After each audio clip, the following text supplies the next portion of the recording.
Okay, let's go revisit these lines and crosshatch parameters. Let's start by loading the defaults and let's change to lines.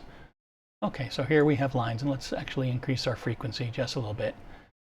And if we go to lines and crosshatch parameters, let's start with just the line parameters. We can add a wave to the lines, and we can change the frequency of those waves. And we can animate the phase, which looks like this. So these waves are going through. They're moving. Let me make it more exaggerated. And you still have all these other controls, like you can change the angle, and you can make it rotate. So all of those things are only applicable to lines. So let's turn these back to neutral by double-clicking on them.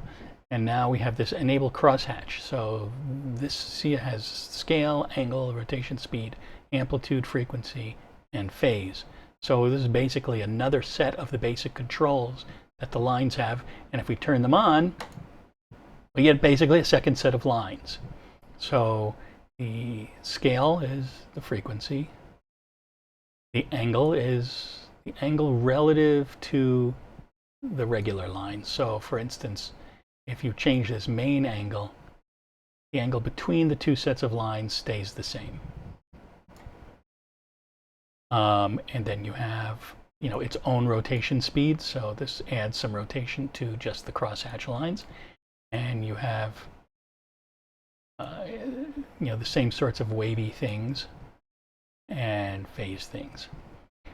And you get into some interesting things when you turn up both of these.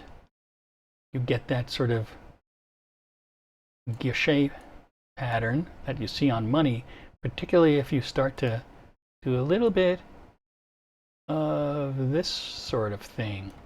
You start to get these very interesting patterns, and you'll just have to play with it, and it's a lot of fun to play with. So go ahead and enjoy that. Different kinds of crazy fall-offs and crazy patterns, and just do it until you get what it is you like. So that's that.